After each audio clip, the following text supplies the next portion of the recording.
Commodity hub, कुछ इसी theme को लेकर कमोडिटी पार्टिसिपेशन एसोसिएशन इंडिया का ये सेमिनार हो रहा है और इंडिया को किस तरह से अगला कमोडिटी हब बनाया जाए, इस पर हमारे साथ बात करने के लिए श्री संदीप सग्रवाल जी हैं, जो कि सोहनलाल कमोडिटी के सीईओ हैं। संदीप जी, किस तरह से इंडिया आने वाले 5 साल में 10 साल में वर्ल्ड का एक कमोडिटी हब बन सकता है?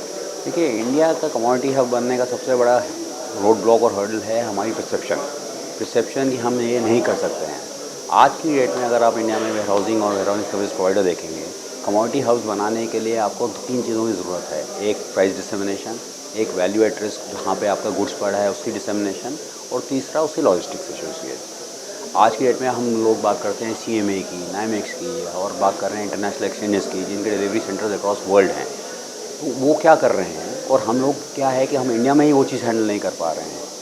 वो ये रहा है कि अगर आपका 250 मिलियन मीट्रिक टन का इंडिया का प्रोडक्शन है, तो 250 मिलियन मीट्रिक टन में इंडिया हर साल 60,000 करोड़ रुपया लूज़ करता है due to bad warehousing practices, bad logistics systems. और यही चीज़ अगर आप देखेंगे, अगर हम बोलते हैं इंटीग्रेशन ऑफ मार्केट्स में हमने एक स्ट्रक्चर खड़ा कर दिया मार्केट्स का, फ्यूचर मार्केट्स का, जिसमें एक्सचेंजेस आ गई। एक सिस्टम हम खड़ा कर रहे हैं वेयर हाउसिंग सर्विसेज का, और तीसरा स्ट्रक्चर हम खड़ा कर रहे हैं स्पॉट मार्केट्स का।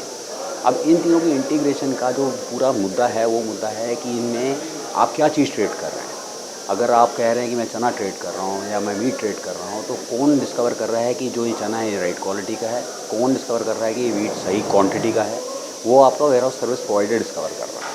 तो वो वेयर हाउस सर्विस प्रोवाइडर है, that he has to be scientifically correct. उसको पता होना चाहिए कि मेरा काम क्या है, और उसी के रहते हुए ही अगर आप देखेंगे कि अगर मार्केट को एक्सपैंड करना है, तो जब तक ये सिस्टम हम नहीं सही करेंगे, वो ये आगे मार्केट एक्सपैंड ही नहीं कर सकती। इसको इलस्ट्रेट करना चाहता हूँ मैं कि अगर आप देखें वेयर हाउस सर्विसेज में इंडिया का, मैंने बताया कि अगर आप एक्सचेंजेस के एक्रेडिटेशन मॉडल देखते हैं, तो 1300 वेयर हाउसेज जो हैं एक्सचेंजेस ने एक्रेडिट किए हुए हैं थ्रू आउट इंडिया।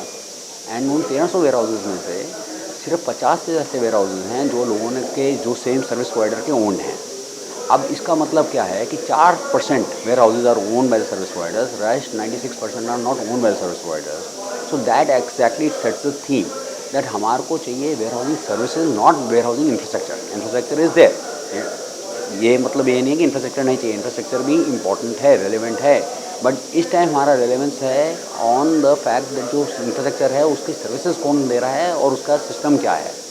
और वो इम्पोर्टेंस तब तक नहीं आएगा जब तक एक्सचेंजेस, पूरा commodity participant body and government come together and understand कि जी warehousing services and warehousing management are different from warehouse infrastructure. Real time data के लिए नई गवर्नमेंट इलेक्ट हो गई है और हमारे प्राइम मिनिस्टर मोदी साहब ये कह रहे हैं कि कमोडिटी, खासकर एग्री कमोडिटीज़ का रियल टाइम डाटा अवेलेबल नहीं होता, और इस वजह से जो आपने अभी कहा, उसी वजह से स्पेकुलेशन ज़्यादा होती है मार्केट में। करेक्ट। एग्जैक्ट सिचुएशन पता नहीं हो पाती।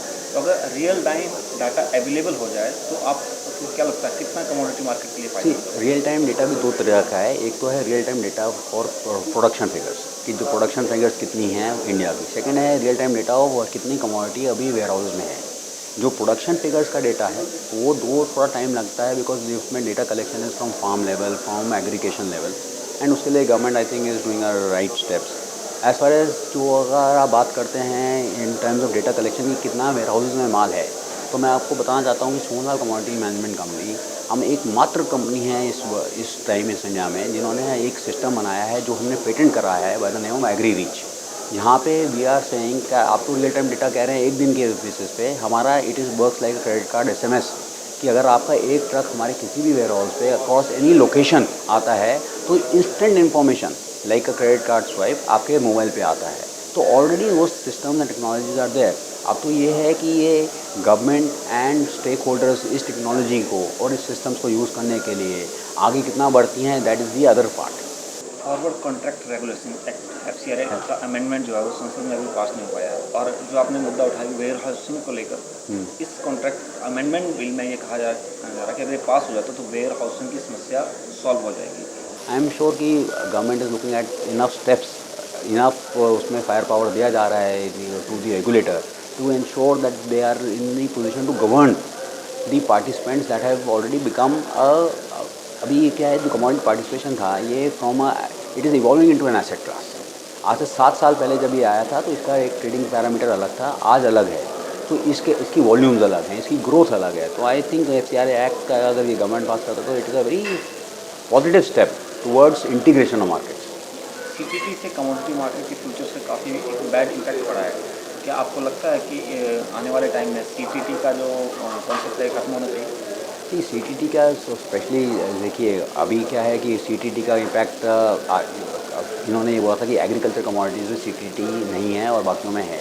उसमें भी for example there are products like mentha oil, processed foods हैं, उस पर तो CTT एक्चुअली हटना ही चाहिए फ्रॉम दिस पर्सपेक्टिव, बिकॉज वो CTT एक्चुअली आप प्रोसेस्ड फूड पे अगर आप लगा रहे हो तो समहाउ उसका एग्री कमोडिटी जो बेस है, प्राइमरी बेस, वो भी आप इफेक्ट कर रहे हैं।